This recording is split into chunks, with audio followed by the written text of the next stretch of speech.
اخر ماتش في الدوري بين الاهلي وحرس الحدود، ماتش ملوش اي 30 لازمه. عدى اول 10 دقايق والاهلي ما دخلش جول. قال لا اشمعنى احنا عندنا في اول دقيقه ونص كان بيدخل جول وفي الدقيقه الخامسه في كوره جت في العارضه. قال لا هي دي لعيبه الاهلي اللي كانت بتموت نفسها قدام الزمالك. ماتش ممل.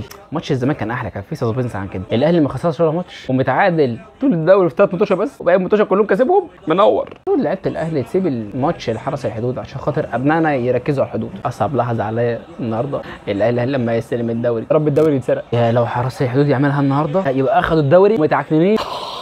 طبعا كلام مش هيحصل بس بمنن لنفسي يعني. كان بيلعب مع الزمالك الدقيقه 25 ومفيش حتى هجمتين للاهلي على بعض. لا اشمعنى احنا؟ انا قلت ماتش الحرس ده هيخلص 18 19 ولا حاجه. خاين يا عبيد، خاين عبيد شريف، خاين عبيد. رحت الاهلي افرح بيه يا اخويا. يا اهلي الدقيقه 40 ومش شايفين شويه شقاوه بتاع ماتش الزمالك. هو الاهلي اللي مدخل 3 في الزمالك هو نفس اللي بيلعب قدام حرس الحدود ومتعادل معاه 0-0. طب دخل له جون طيب عشان ما يزعلش والنبي. يا رب الاهلي يدخل جون الشوط الاول عشان ما يحسش بالقهر يا رب. حاجه بصفر الشوط الاول والاهلي 0-0. ايه يا عم ده حرس الحدود متعادل مع الاهلي 0-0 يا عم.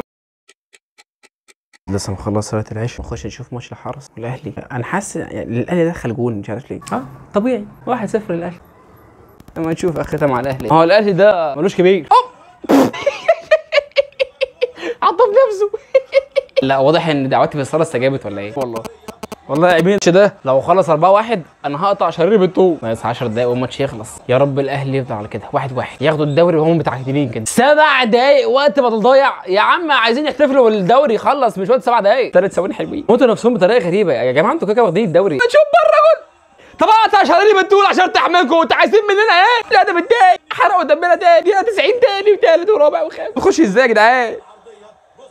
راجع لفاري. يا رب الغي يا رب الغي. صح جت في ايديه. قول جت في ايده وريحني. في ايده اهي. كاتش كادر في قالوا كمان نانا نو جول.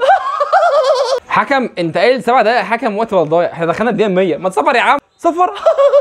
ده بابا بيتحرق ده بابا بيتحرق. بس برضه خد الدوري الكام ده؟ حاجه و40 تقريبا. اللي هيدفعوه بص الخاين عميل لو متربي في الاهلي مش هينزل يستلم عليهم كده. خدتوا امام عاشور اللي هتدفعوه الدوري 43 يخرب بيوتكم. بصوا بنتوا فرحوا ازاي. بيفرحوا بالدوري واخدين الدوري 43. والله العظيم خيره كانه مولود في النادي. لا ما سقفش لا نزل ايدك قلق. مبروك الدوري النادي الاهلي كل الروح رياضيه. يا لا يدفعوه. ده الدوري والله مش عايزينه شكله مش حلو. عايزين حاجه احلى من كده شويه.